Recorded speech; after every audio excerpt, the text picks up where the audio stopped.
Welcome, everyone. This is our second day of navigating your career in a crisis. This is our 2-week free course, as you can call it, just so that we can provide some tidbits for you guys during this time that hopefully you'll find to be valuable. All right. And today we're going to talk about being essential at work. So I would like to introduce the hosts. First, Lysandra Rickards. She is the CEO of and co-founder of Soul Career. She was the former CEO of the Richard Branson Center of Entrepreneurship and a Harvard MBA. What Lysandra does, she's also my sister. She helps executives, entrepreneurs, and high-achieving professionals succeed by connecting them to knowledge, opportunities, and systems that support their growth while staying aligned to their authentic selves.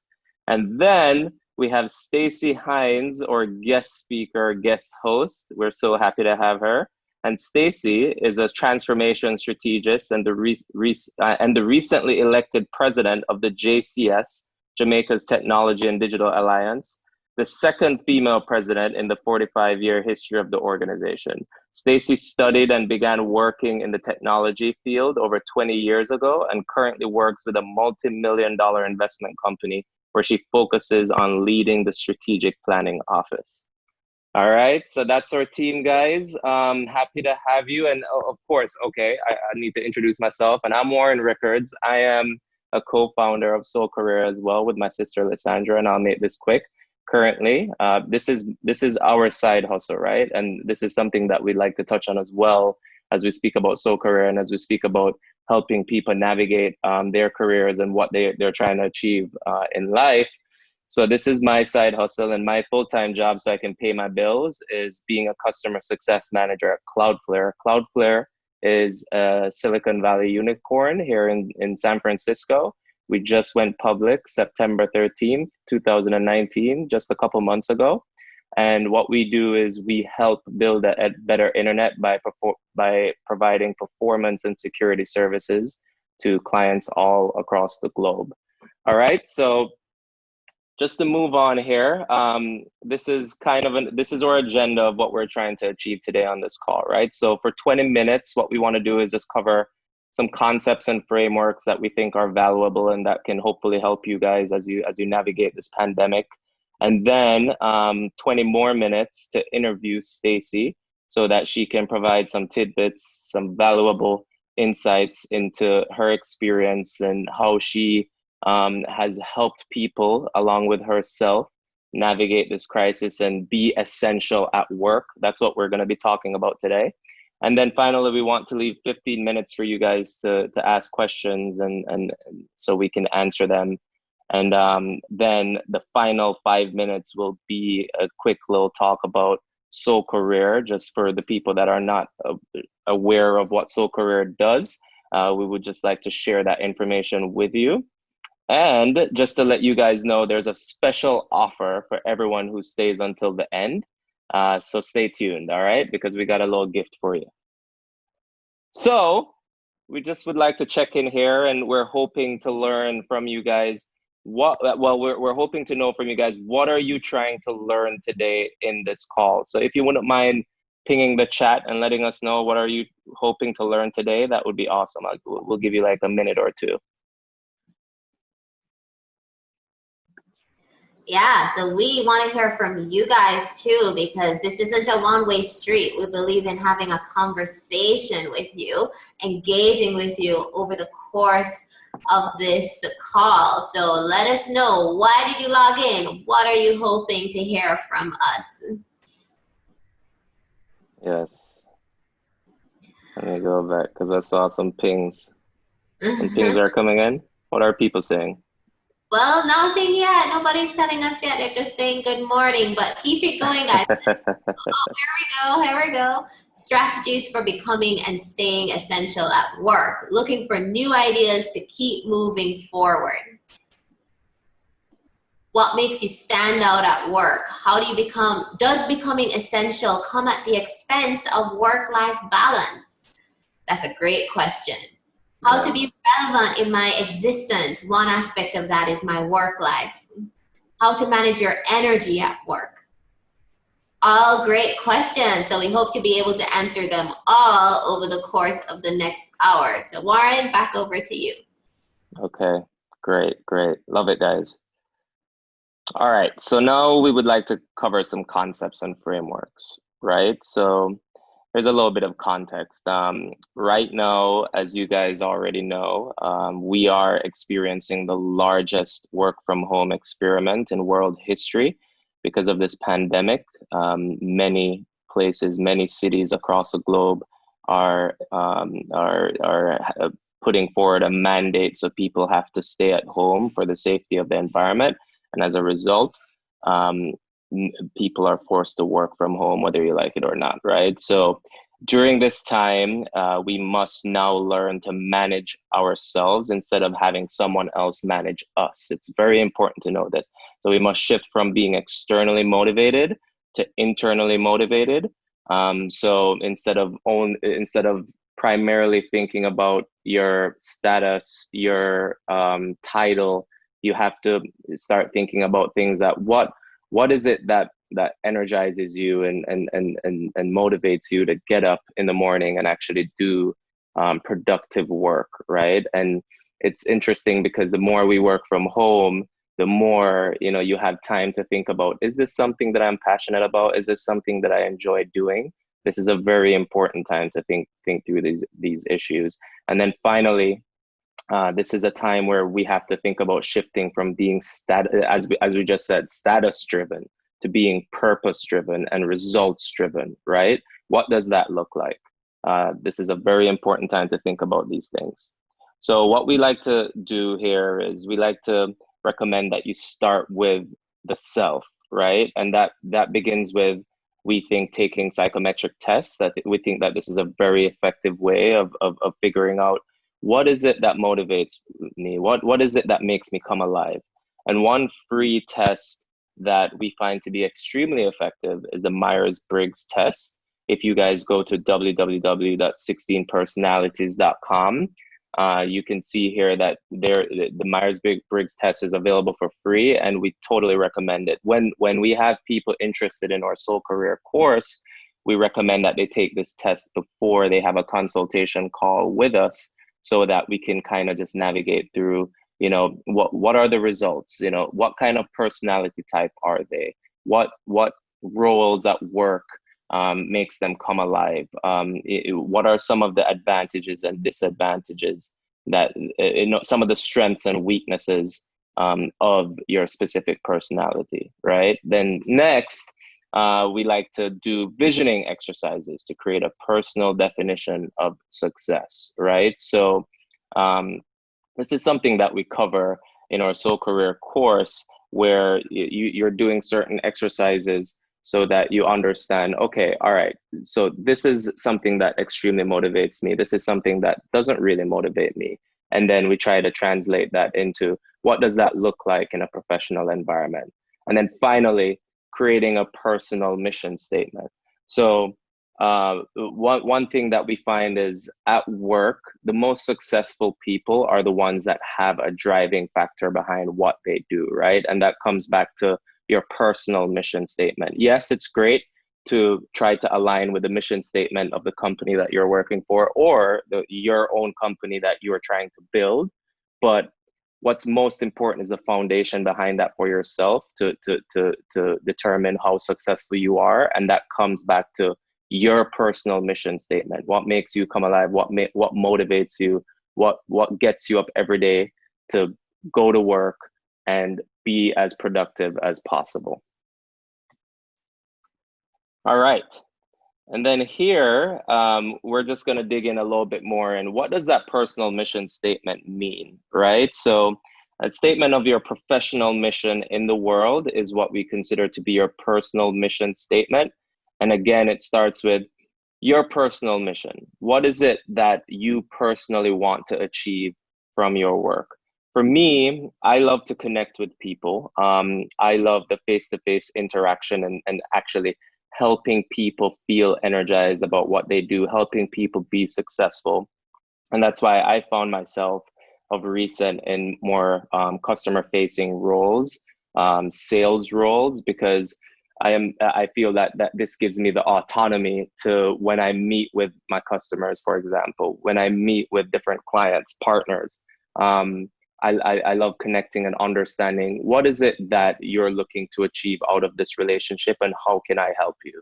That is my personal mission, right? And then to kind of pump up that personal mission statement, it's great to give two examples based on your professional experience that makes you a good candidate and gives more validity to the personal mission that you have for yourself. So again, for me, some of the professional experience I go back to is my client-facing role at Facebook before I went to Cloudflare, where I managed the relationship of Netflix. Netflix was my account at Facebook, and I learned a lot managing the relationship of this account because I dealt with many different stakeholders all across the globe and helped them achieve their advertising goals through Facebook, right? And then finally, if relevant, a lot of times it's very good to bring up your educational qualifications as to why your personal mission statement is valid. So, did you get an MBA to help to help add validity to the fact that you love to be strategic when having business conversations, right? Did you do an undergrad and get a bachelor's degree in engineering that adds to your technical expertise as to why, you know, this personal mission statement is valid, why you find yourself to be extremely technical and you can take complex situations and break them down and make them simple when communicating, right? And I just spoke about a couple of examples from myself, but one thing I do want to point out too is Lysandra, the co-founder of Soul Career. If you go to her LinkedIn profile, it actually, her About Me section is a great example of what a very effective personal mission statement looks like. So if you guys want a hard example of what that looks like, I recommend searching Lysandra Rickards on LinkedIn and check it out. It's really good. Okay, so I just want to pause there because I felt like I was talking for quite a bit, and I just want to see if you guys have any questions. I think I did see some questions coming through in the Q&A section, so I'll hand it back over to Lysandra to ask some of those questions and we can get them answered for you. So mostly just people saying, coming out of yesterday's call, and some of them actually booked calls with us too. They took Myers-Briggs and they're just talking about their results and how on point the results were and how surprised they were learning about themselves in that way. So we have 6 minutes before we have to jump to Stacey, Warren. So I would recommend let's keep going and get to the pointers you have. Yeah, absolutely. Okay. All right, so this takes us to the main topic of this call today, and that's becoming essential at work, right? And this resonates with me because I've the past couple months to a year, I've noticed how important it is to ensure that you're essential at work. And the first bullet point we want to touch on here is taking initiative, right? To be essential at work, first you need to be able to take initiative. Don't wait for someone to tell you what to do, but be proactive in doing, right? And what that looks like is if you see opportunities at work to make someone's life easier, go ahead. If this is something that isn't going to put too much of a strain on you to be able to get your main responsibilities done at work, take initiative and take on those opportunities instead of having someone ask you or tell you to do it yourself, right? Be reliable, show up consistently and complete your tasks before the deadline. Don't wait right until the deadline to get tasks across the finish line.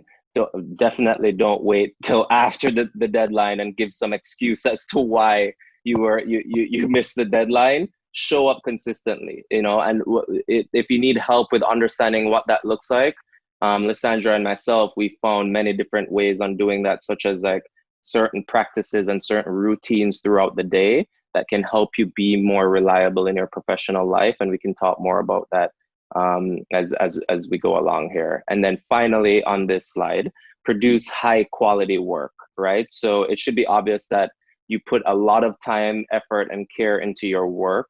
So when doing your work, proofread what you're doing before sending it out to whomever you're sending it to.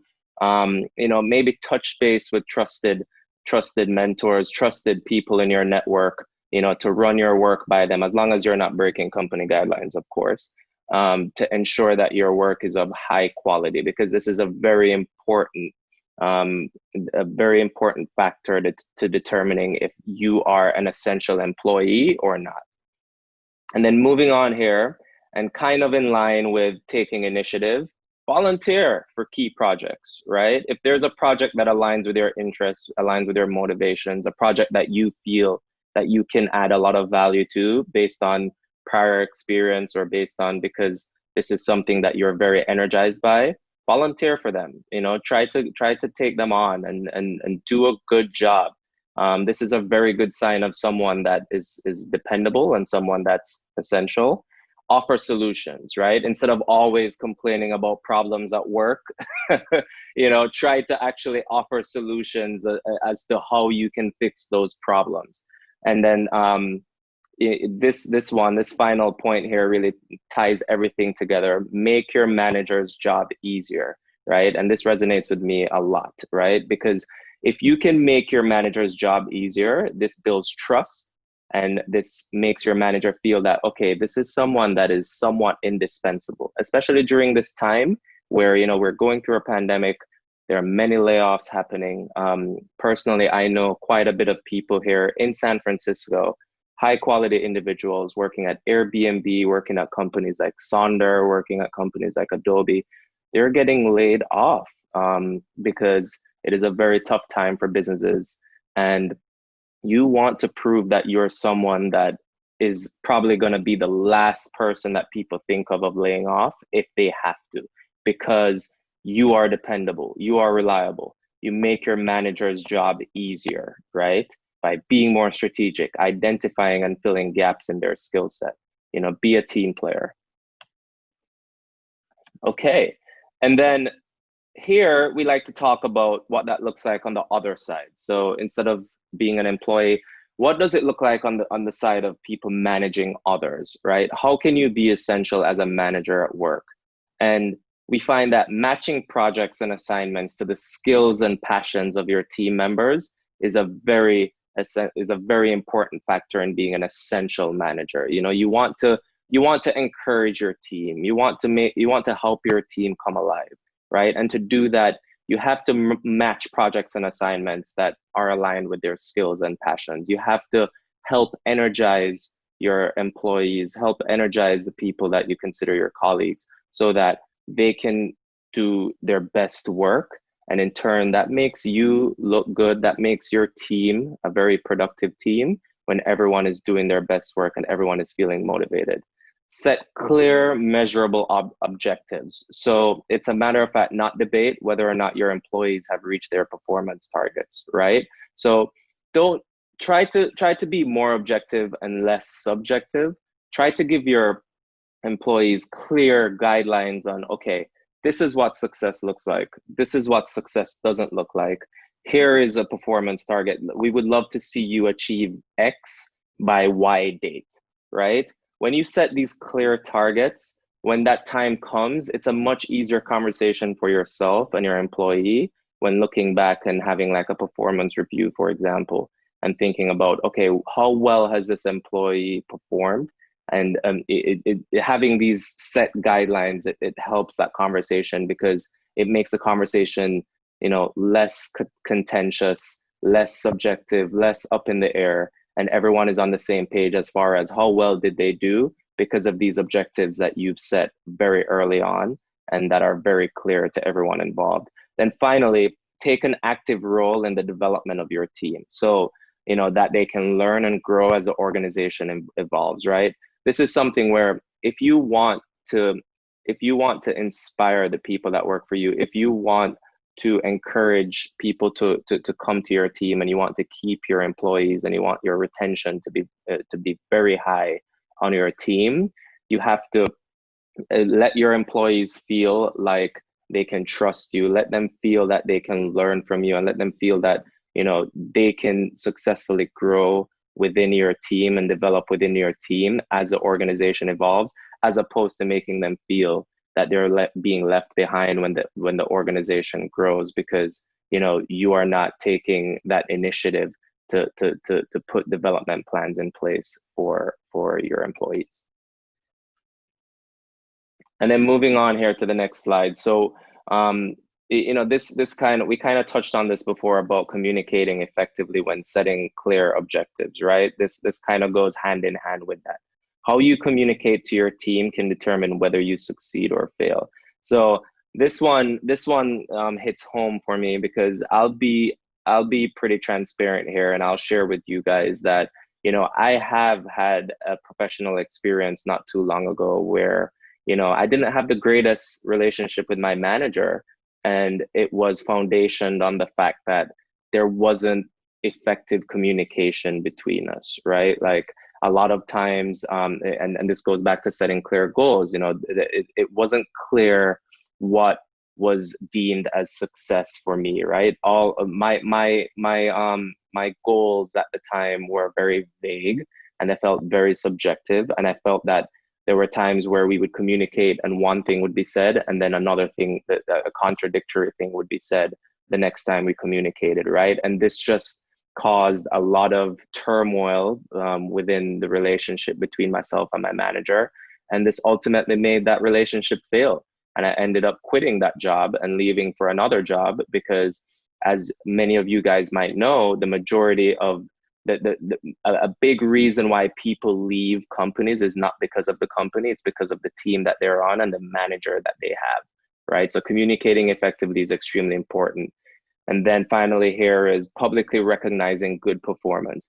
People love to feel acknowledged, right? So if someone does a good job, recognize them for it, right? Don't just like ignore, or not even ignore, but don't let it seem like, oh, that's status quo, that's expected of you, because you need to have motivational factors behind why you set these targets for your employees, so when they hit them, they can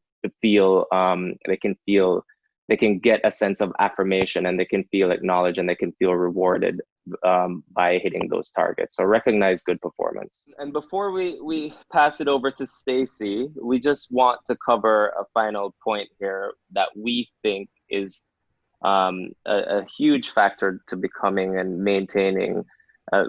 essential and maintaining that essential status at work, and that is preserving your mental health, right? So first and foremost, you guys need to take it back internally.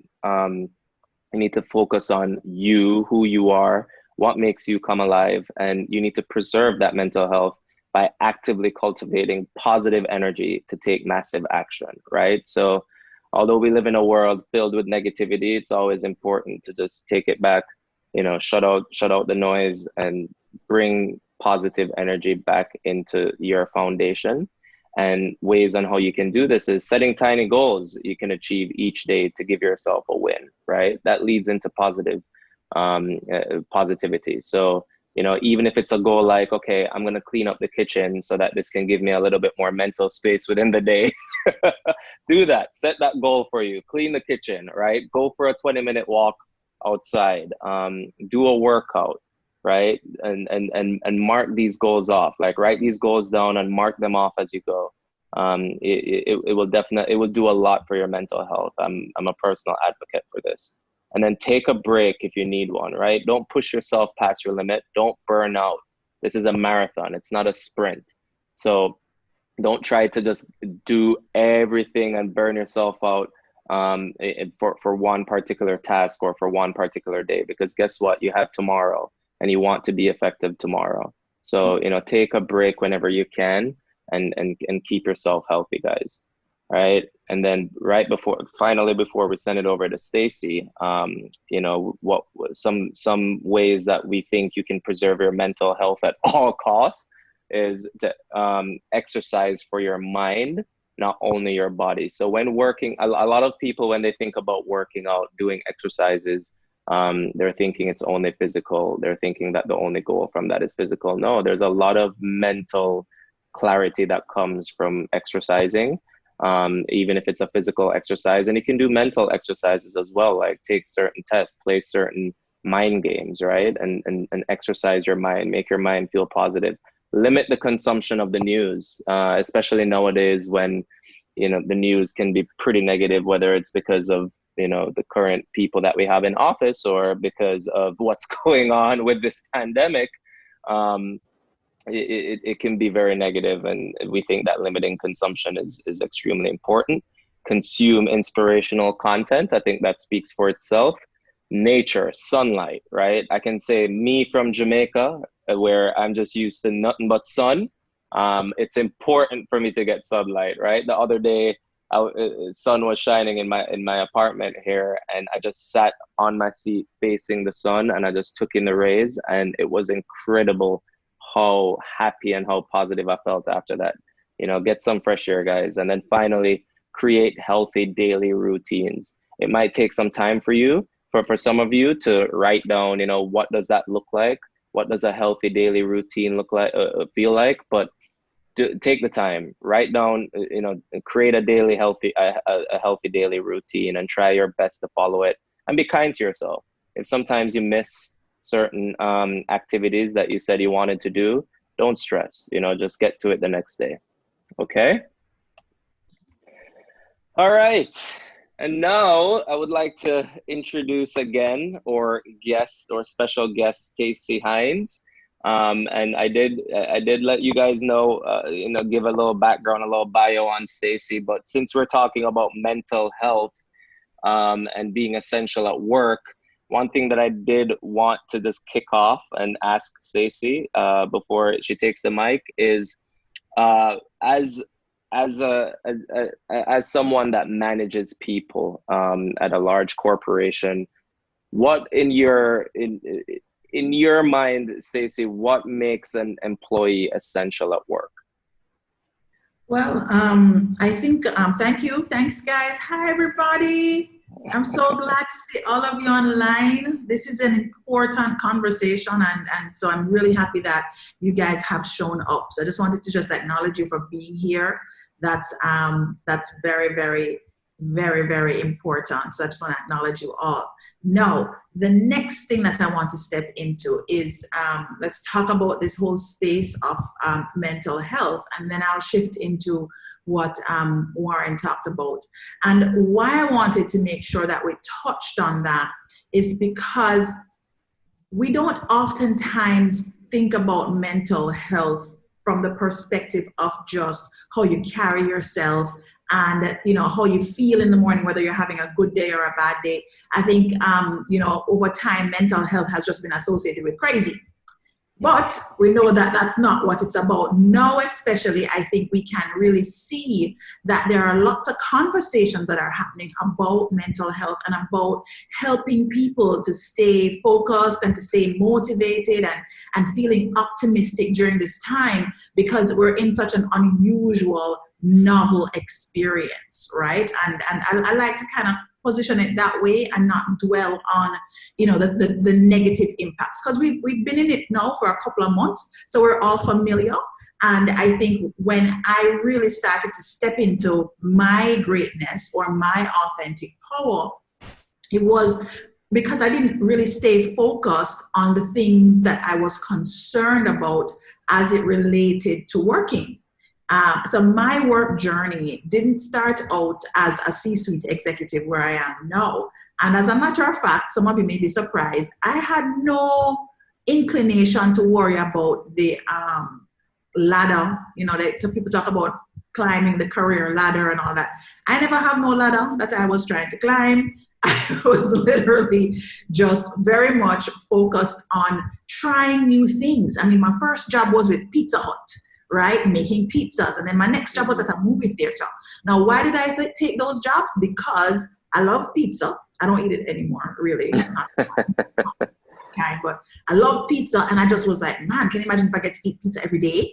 And then I love the movies, still love the movies. And I love the nachos and the hot dogs and the popcorn. And, you know, so you can tell that I wasn't really like studying this world of careers. And I also did not have parents that were kind of very heavily focused on what my career was going to be about. So I didn't have the mother or the father that was talking to me about being a doctor, an engineer, or a lawyer, and following up on my grades and making sure that I was doing all these things. I didn't have that experience.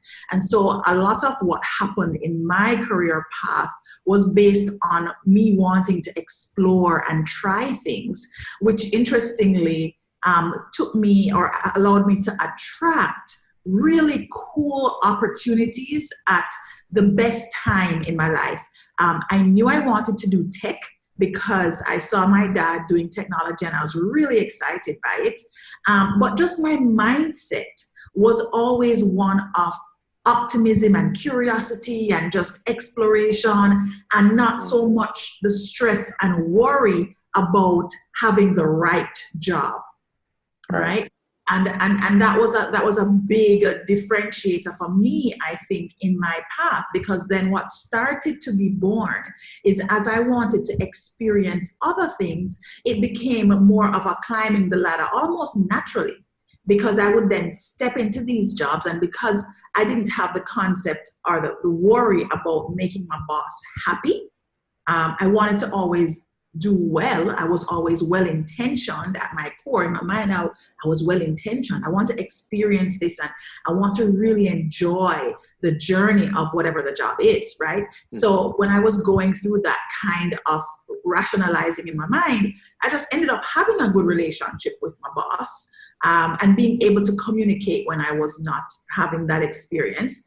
And when that didn't work out, then it became time for me to start dreaming and thinking about, what else do I want to experience, right? So mindset and that mental health is really important. And I'll actually touch on it a little bit more when I get into, who it is that I look at as an essential team member when we start, when we get into that a little bit. So that's a good segue, Stacey, into that conversation there, because I would love to ask, that was my next question for you, as someone that manages the people, right? Like, I know that especially during this time, I hope this is not happening for you, but if it were to happen, I know there's a tough decision that needs to be made, but it's a decision that has to be made, right? Where you have to decide, which employees do I keep and which ones do we unfortunately need to let go? So I would love to know, and I'm sure some viewers on this call would love to hear as well from you, what helps you decide that decision, who to keep and who to let go? How do you view, what differentiates an essential employee in your mind from a non-essential employee and an employee that's dispensable? Yeah. So first of all the things that you talked about on the slides leading up to this, or you were touching on, really putting themselves out there, somebody that is taking initiative and not sitting in the complaint chair, but actually trying to find solutions, making the job of their bosses easier, like all those things are a part of it. I jotted down what I would consider 5 things that not just me, but one of the things about my role, guys, is that I not only manage people in my company, but I work with an investment company. So we have multiple entities, multiple companies inside of that investment company. And I actually work with all of those CEOs and support them in their decision-making process. So what I'm about to share with you are the things that we all look for, common things that I see CEOs in different industries looking for, in terms of know when you have to really look at your workforce and say, who is in a critical role, right? So essential is one way to word it. And then know when we're looking at business continuity during this pandemic, it's, who is critical, right? And so there are a couple of things that I jotted down that are really, both soft skills as well as hard skills. And there's 5 things. So you guys, if you don't have your journals or your notebooks, get them out. Time, make notes. Okay. All right. So the first thing is self-assertive. So I think the reason why we start there, right, is because this is now tying back to that mental state, right? Self-assertive equals self-starter. There are so many moving parts in any kind of crisis situation, whether it's this one or whether it's a smaller crisis like you're inside a company and, you know, a product or service went out and something happened, or some, you know, a product or service is supposed to go out and it's late, or, you know, the company has lost its funding and they have to be taking massive cuts. There are lots of different types of crises that happen in companies, and at that time when you're looking at critical people, the first thing you're thinking is who on the team is a self-starter. And a self-starter is typically somebody that is also assertive or confident. And many of us may worry that, oh, I'm not a confident person. I wasn't born with confidence. Guess what happened? All of us as babies are born with confidence. That's why we can lay there, laugh, pee, poo, everything all in one. We're confident. We know we're taken care of. Everything is good. What happens is that over time, our programming is impacted by all these different things, right? And so in the space of that confidence, it may get, you know, a bit rubbed off over the period of time. And so it is actually a learned behavior. You can learn to be confident. And you can do that by taking courses, looking up for written things online. A great way to establish confidence is self-affirming every morning, including that as a part of your routine. But self-assertive equals self-starter, and that's what a lot of C-suite and senior managers are looking for. They're looking for people who can self-start, because there's so many distractions pulling at you. You're not always going to be able to say, this is what you're doing today, and these are the expectations we have. It's an uncommon time, right? So you may not be able to get that nitty-gritty attention. So that's one. The second thing equals fit. And I know that a lot of times you think that being a cultural fit is heavily reliant on the company and not so much on you. And while that is true, it is also each of us having an individual responsibility in ensuring that from a culture perspective, you feel that you fit into the organization, and where you might find that there are distinctions in culture, you can actually know, how can I bring my culture side to the forefront, right? And the way that you do that is by being self-aware. So we're talking about gaining some self-awareness because we talked about assessments, right? So self-assessment equals self-awareness. And when you are self-aware, then you can understand how you fit in or don't fit in to a particular culture, right? And another thing that you can do with this self-assess and self-aware thing, you know, you can also get your bosses, your colleagues, team members, anybody else, you can introduce them to it in a very, hey, I took this thing, it's so cool. People love self-assessments. They love to get in there, and then you have so many free ones that you can do. You know, it's something that you can introduce, and this is like a secret weapon that you can then use to know how everybody else that is a part of the group that you have to work with, how everybody else is showing up and how they are fitting in. So those are first two things, self-starters and people who are self-aware, right? Mm-hmm. The third thing is the technical side now. And I know many of us out here think that, you know, well, I don't have the skill set to be X.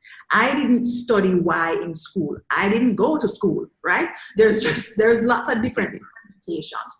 But you know what?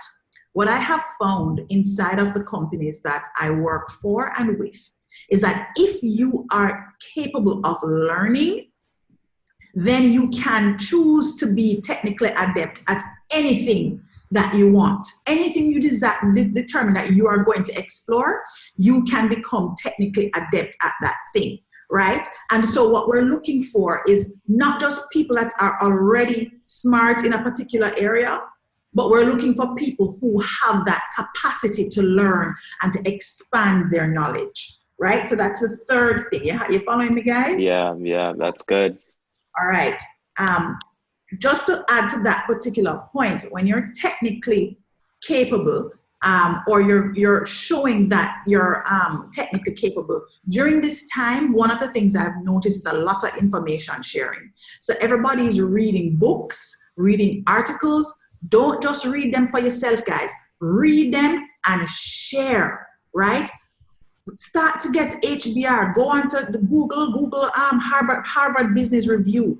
check out what they're saying, right? Look at McKinsey's blogs. Check out what they're saying. Everybody is talking about what essential workers are looking like, what companies need to survive and to strive during this time. That's a very common conversation. So you want to actually show your boss, show your team, hey, I found this really interesting article out there. You guys should take a read. We love that kind of stuff, right? All right. The fourth thing, we want persons who are ideators and collaborators, okay? So we don't want you just sitting down and executing what you've been given. We want you to contribute to the whole. And it doesn't even have to be in your zone. Like, it doesn't have to be in your lane. I know we're talking about that lane, right? It doesn't have to be in your lane. There could be areas where you're not as adept, but you saw something because you've been reading, right? And you're like, oh, this is actually something that's relevant to my company.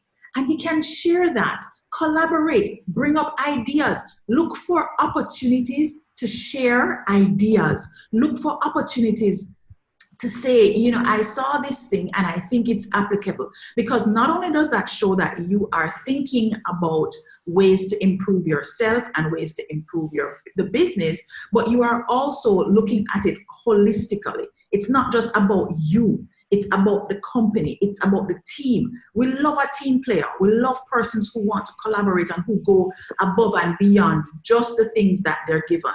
All right? Right. Final, get clear on your zone, okay? And that zone looks like, I talk about the 4 zones of genius. Actually, I have a couple of episodes on my podcast, The Balanced Lady Boss Show, where we talk about the zones. You have a zone called, there's 4, incompetence, competence, excellence, and genius. Your zone of genius is that space where you're rocking your soul career. That's where you're doing the work, and even if the people look at you and say, boy, we can't pay this month, you're like, it's cool, I got this. I look forward to next month. Because you have so much passion about that space, you're not so worried about just the compensation. It's not just about compensation. It's about allowing your true self to shine, because this is really where you find passion in your work and you want to show up in greatness, right? And then you have zone of excellence, which is where a lot of us actually get stuck. That's where I was stuck for a long time, in my zone of excellence, where I was really, really good at something and some things. And so I worked at those things, but I wasn't really feeling full inside. And so that's where I experienced my burnout, right? Because I wasn't doing what I was good at, but I was not filling myself by also doing things that really gave me a passionate feeling. So those are 5 things, guys, that I hope you took notes about. Quick repeat, first thing, self-starter, and self-assertive equals self-starter, right? Second thing, self-aware, self-assessments help you to be self-aware. Third thing, technically curious and capable of learning. Fourth thing, we want an ideator, somebody that's a collaborator. And the 5th thing, somebody who is clear on where they are passionate. So not just where you are technically capable and excellent, but where you feel that passion deep down. That's awesome. That's great. Thank you so much. Okay, guys, you have been putting the questions in the question box. A lot of questions came in. You guys have been voting on the questions, so I'm going to throw out the questions to Warren and Stacey to answer. The top voted question is, how do you overcome the stay in your lane mentality? So what's interesting about this, right, and I know you guys may not expect this, but I actually believe we should stay in our lanes. And I'll explain what I mean by that. When we talk about lanes, I go back to the zones, right? I believe that there are areas that we shine in naturally. And so we really need to investigate what those areas are. Be clear on where you shine naturally, and be clear on where you shine because you are technically capable. Once you are clear on that, then you really want to be very bullish or very deliberate, very intentional about spending time in that space of work. You want to communicate that that's where you want to spend most of your time. And also, I want you to kind of shift how you think about lanes, right? Lanes are created to provide healthy boundaries for you so that you don't end up doing too many things and burning yourself out, right? So in order to make sure that you're maintaining passion and natural area to shine, as well as excellence and where you're technically capable, you want to consider your lane as a healthy boundary. Now, how to get over what's outside of that boundary that you may want to try is to think about exploring and being curious. So don't think about it so much as, oh, well, this is my lane and I can't do nothing else. Think about, well, I've been doing this for a while and I'm pretty confident. What can I explore now that may be different and interesting to me? Be willing to try and not worry about failing, because it's an experiment, right? It's like you're playing in the sandbox, trying to see how you can actually test something out safely. Does that answer the question?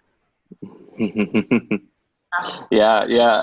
No, I was just waiting to see if the person responded, Lysandra. I can't see, but I would say that makes a lot of sense, Stacey. And I love the part that you said at the end about, unpacking what you know you're good at and your prior experience, and taking that and translating it into an area that is new and that is something that you feel that you can add value to, and then explore that and then see where that takes you, right? It kind of goes hand in hand in the whole idea of this is a marathon, not a sprint.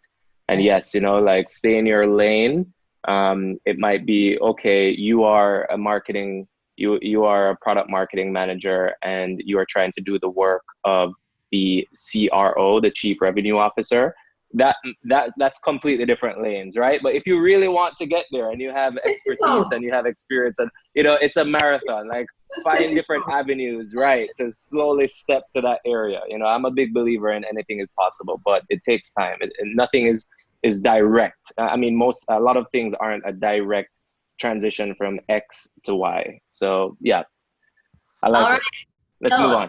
So from the same person, but I'm actually going to jump to the number 3 question, asked by Samantha. How do you deal with inconsistencies in the direction or the instructions that you're given from your manager when they're always changing and the blame falls on the employee? I'm actually going to ask Warren to answer this first because he has that experience. And then there's a follow-up to that I'm going to direct to you, Stacey, which is, if you are managing, how do you offer clear direction as a leader? So Warren, you go first. Yeah, wow. This is a great question. And this is an issue that many people struggle with. And I know I mentioned to you guys earlier that I personally struggled with something like this in my prior role. And it is tough. First and foremost, it should be clear that it should be stated that this is challenging. But what I found that works and that has proven to be pretty effective is keep your manager accountable, right? And there are different ways on how you can do that. And one way I found to be effective was having an ongoing doc.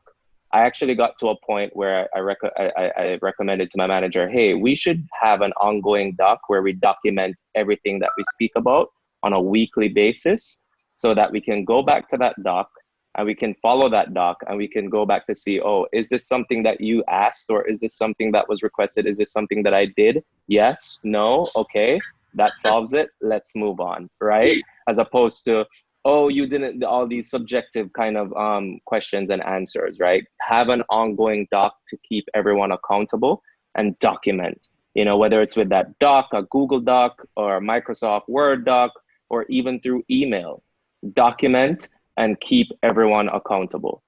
Second point I would like to add is, with all of your activity, everything that you do, pay attention to the why, right? That is something that I've done a lot of recent too, is I paid attention to, why did I make that decision? Why is it that I went that route instead of the other route? Even if you're wrong, I mean, even if like the outcome is not as favorable to you as you would as you would have hoped, having that why and sharing that why with the decision that you made is always something that protects it. I find that it protected me throughout, and it made me feel supported that, hey, you know what? Yes, okay, fine. This didn't work out the way I expected to, but the reason why I chose that route is because I thought about this, and this led me to doing this, and this is the outcome I was hoping to achieve based on the fact that this worked for something else maybe, or this is something that seemed like it was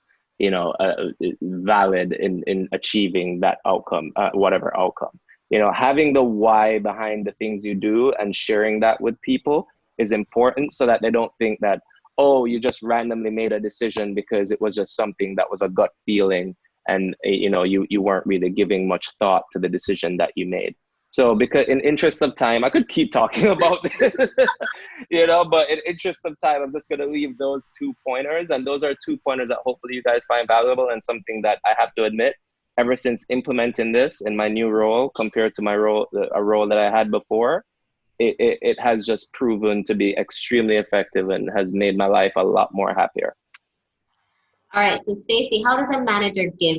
Thanks, Warren. I mean, that was spot on. So Stacey, how does a manager give clear instruction? Okay, so I think the way that I'd like to answer that question is really kind of talk about how we listen and how we hear, right? That distinction between when you are actually hearing somebody versus when you're just listening to them, talk, right? Everybody receives information differently. And that's part of why it's so important as a leader to assess your team. One of the things that really changed the game for me as a conscious leader was having my team members participate in a particular type of assessment that really showed how we relate to each other. Because depending on who you are being, the way that you learn, the way that you respond to feedback, etc., that will vary by team member. And so it is very helpful as a leader to first of all start off with knowing your people. Because if you don't know them, then trying to communicate is going to be very difficult, because you're going to just try a one size fits all. Some persons may need you to do a presentation or send out some kind of documentation after you have a conversation, where other persons, you can just talk to them verbally and it's fine. So that first step, I would say, guys, is actually to really get to know the people that are a part of your team. The second thing that I would say is actually to understand how you communicate as an individual, because all leaders communicate differently. I can tell you something, I am horrible at training and slowly engaging employees and helping them to learn a particular path. The way that I typically lead is I welcome you. I'm so happy to have you. And then I literally take you and throw you in the deep end and say, call me if you need me. Not everybody survives. Not everybody survives in that kind of experience. But I had to get clear on how I showed up, because then I could say to my team, guys, I'm not as detailed as some other managers may be. You have to ask me to give you more detail. And so that openness, because I'm very aware of myself as a leader, has really helped me to be better at communicating clearly. And then you also have your other typical channels that I would say work. Just anything that you're communicating that is really critical, you want to choose at least 3 methods of doing that communication. You do it verbally, one-on-one, like verbally as a group, one-on-one with individuals, and then document it in writing. So you can choose to even start just putting certain measures in place to address all different types of communication styles and all different types of learning styles. Yeah. One thing that we wanted to leave you guys with too, or I would like to leave with you before I have to hop off, is Soul Career. Right? So for you guys that don't know what Soul Career is a 6-week online program that helps you find a career that fulfills you. So a lot of the things that we spoke about today, we cover in detail in Soul Career. And here's a quick little snapshot of what we cover throughout those 6 weeks. So in the first 2 weeks, we unpack your soul, discover your soul purpose, release the chasing mindset. Have your soul career attract to you instead of you chasing your soul career. Then in week 3 and 4, we cover the tools into how to be effective in achieving that soul career, such as the Soulful Search or Ivy League job readiness toolkit, how to interview like an Ivy Leaguer, how to have an Ivy League looking resume, etc. And then finally, we talk about action. Week 5, taking action. Week 6, what does the journey ahead look like when you actually achieve all those job offers that we are confident you will achieve after taking this course, and how to stay essential, as we spoke about today, and be effective moving forward. Guys, have a great Wednesday. This was awesome. I love this conversation, and I hope to talk to many of you guys again in the future. And of course, if you have any questions for me personally, feel free, add me on LinkedIn, reach out, and I'm happy to talk to you guys. Okay. Thanks, Warren. You were phenomenal. Can't wait Thank for you. your sales course on Tuesday. Warren is a sales guy, so that one is going to be amazing. Thanks. Thank you. Thanks, guys. Thank you, Stacey. Thank you for joining us. All Okay, right. Bye.